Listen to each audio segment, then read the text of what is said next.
सोलापूर लोकसभा मतदारसंघातील निवडणुकीची रणधुमाळी आता रंगात आली आहे। या मतदारसंघात दिवसेंदिवस इंडिया आघाडीच्या उमेदवार प्रणिती शिंदे यांची ताकद वाढताना दिसून येत आहे। मार्क्सवादी कम्युनिस्ट पक्षाने यापूर्वीच शिंदे यांच्या पाठीशी आपली ताकद उभी केली आहे।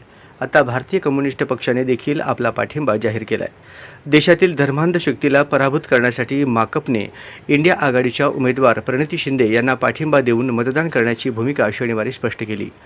सोलापूर लोकसभा मतदारसंघातील महाविकास आघाडीच्या उमेदवार प्रणिती शिंदे यांना पाठिंबा देणाऱ्यांच्या संख्येत दिवसेंदिवस वाढ होताना दिसून येत आहे। सुरुवातीला मार्क्सवादी कम्युनिस्ट पक्षाने प्रणिती शिंदे यांना आपला जाहीर पाठिंबा दिला।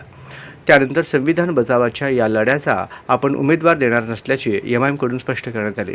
तर दुसरीकडे वंचितचे उमेदवार राहुल गायकवाड यांनी देखील संविधानाच्या लढ्यासाठी आपला उमेदवारी अर्ज माघार घेत असल्याचे स्पष्ट करत निवडणूक रिंगणातून माघार घेतली। तसेच आम आदमी पार्टी, समाजवादी पक्ष हे देखील इंडिया आघाडीसोबत आहेत।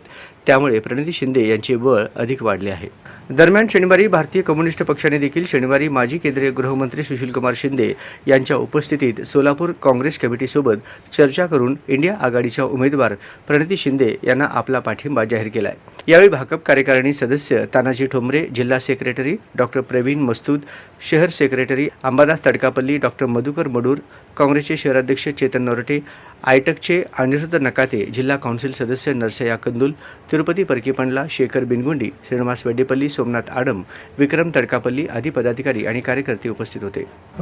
आपल्या भारतीय कम्युनिस्ट पक्षाचे धोरण आहे की भाजप हा धर्मांध शक्ती याला पराभूत करायची आहे।